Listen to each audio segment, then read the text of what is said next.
애플의 WWDC가 이제 이번 주 현지 시간으로 9일에 개막을 했습니다. 13일까지 계속해서 예정이 되어 있는 상황인데요. 여기서 이제 수십 가지의 소프트웨어 업그레이드 내용들이 공개가 됐습니다. 그럼에도 투자자들이 기대했던 부분이 좀 빠져 있다 보니까 발표 직후엔 한 1% 넘게 하락하는 모습을 보이기도 했는데요. 일단 2025 WWDC가 의미하는 바부터 출발을 해보도록 하겠습니다. 이날 어쨌든 우려했던 것들에 이제 약간 우려가 이런 게 세 가지 정도로 요약할 수 있을 것 같아요. 일단 시리가 어쨌든 우려했던 AI가 미칠수 됐다라는 게 있을 것 같고요. AI 파트너십이 공백이 있을 것 같고 경쟁사에 대비해서 AI 투자 속도가 뒤처졌다라고 얘기할 수 있을 것 같아요. 이게 어쨌든 충격이라고 할 수 있을 것 같은데 이 부분에 대해서 어쨌든 많은 부분에서 우려가 그대로 드러난 게 아닌가라는 생각이 좀 있습니다. 그러면서 이제 경쟁사보다 1년 전이나 뒤처졌던 AI에서 어쨌든 많은 부분에서 생각보다 많은 게 나오지 않았다라는 생각이 좀 있고요. 액체 유리에 대한 혁신에 대비해서 미학적인 부분에서도 많은 부분이 좀 나오지 않았다라는 생각이 좀 있는데 이 부분에 대해서 어쨌든 많은 부분이 실망스럽지 않냐라는 생각이 있어서 어쨌든 그날 주가 지금은 살짝 올라가긴 했지만 어쨌든 그날에 어쨌든 주가가 상당히 떨어졌습니다. 그러다 보니까 이 부분이 있고 생태계 확장에 대해서도 어쨌든 이 부분도 어쨌든 확장이 좀 어렵지 않을까라는 생각이 되면서 혼자 고립되지 않을까라는 생각이 좀 있습니다. 그러면서 챗GPT 통합은 오픈AI에 대한 의존성을 증가시키면서 자체 파운더리 모델에 대해서 이 부분도 개발을 이제 반영하는데 반면 구글이나 마이크로소프트는 자신들에 대한 걸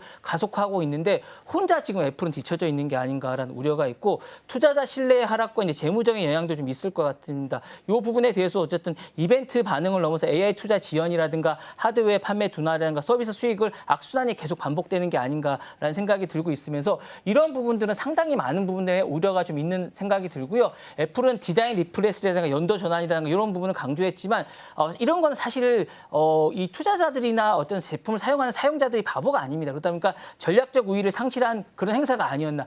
사실 이 행사를 왜 했나라는 의문이 좀 들거든요. 그러다 보니까 이는 하드웨어 판매에 의존하는 수익 구조가 취약성을 그대로 드러난 게 아닌가라는 생각이 듭니다. 제가 어제도 말씀드렸다시피 AI는 사실 하드웨어는 큰 의미가 없습니다. 근데 애플은 지금도 하드웨어를 고집하는데 사실 하드웨어 판매에 대한 이 부분은 사실 생성형 AI를 통해서 혁신이 시급한 걸 다시 한 번 더 입증한 게 아닌가라는 생각이 들면서 향후 12개월 내 대규모 AI나 인클라우드나 이런 부분의 전략이 수요가 없다면 더 격차가 벌어지는 걸 이번에 다시 한 번 더 입증하면서 사실 좀 아쉬움을 남긴 그런 행사가 아니었나라는 생각이 다시 한 번 더 드는 그런 행사였다고 할 수 있을 것 같습니다. 네, WWDC가 상당히 큰 행사이다 보니까 사실 주가 반영이 잘 되는 편인데 그럼에도 불구하고 첫날은 실망감이 1% 넘게 하락을 했고요.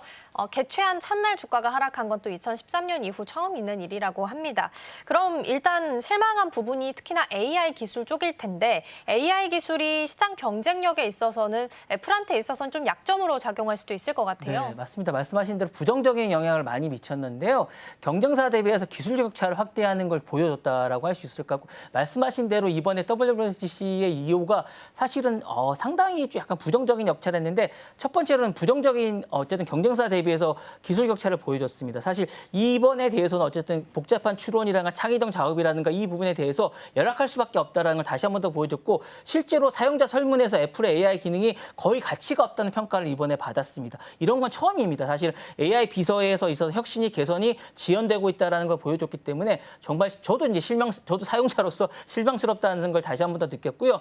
두 번째로는 이제 시장 점유율의 브랜드 이미지 하락의 위험이 좀 있습니다. 이번에 어쨌든 이런 부분들은 점진적 업그레이드 디바이스 온 중심의 어쨌든 보수적 전략에 또 머물러 있다라고 보여지는 건데 사실상 어떤 소비자 개발이라든가 모든 애플이 더 이상 혁신의 중심이 아니다는 인식을 다시 한 번 더 보여줬다라는 점에서 브랜드 충성도와 시장 점유율이 위협을 받지 않을까라는 생각이 좀 들었고요.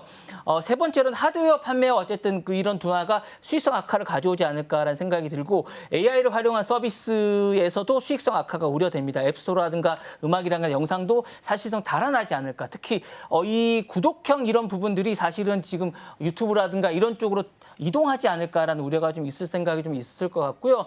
글로벌 개발의 생태계도 약화될 것 같은 그런 생각이 듭니다. 애플이 개발자에게 제공하는 AI 모델이라든가 도구가 경쟁사 대비해서 부족하다면 개발자들은 사실 애플의 생태계 대신에 구글이라든가 말씀하신 대로 마이크로소프트랑 오픈AI 협업 쪽으로 이동할 수밖에 없습니다. 그런데 이는 장기적으로 애플의 앱스토어 수익성에 경쟁력에도 부정적인 영향을 줄 수 있기 때문에 상당히 조심해야 되는데 이 부분에서 너무 간과한 게 아닌가라는 생각이 들고 애플은 향후에 이제 온 디바이스 중심의 보수적인 전략에서 벗어나 클라우드 기반의 AI라든가 이런 부분에서 어쨌든 대형 언어 모델이라든가 혁신적 AI 서비스에서 보다 적극적으로 투자하지 않으면 향후에 많은 주도권을 잃을 위험이 있기 때문에 이런 부분에 좀 더 투자와 어쨌든 혁신적인 어떤 과거의 모델로 돌아가야 될 것 같다는 그런 생각이 좀 듭니다. 네. 네. 기존에 있었던 충성 고객들마저 이동할 가능성이 대두되고 있기 때문에 다시 한번 과거로 회귀해서 돌아볼 타이밍이 됐다라는 말씀을 좀 주신 것 같습니다.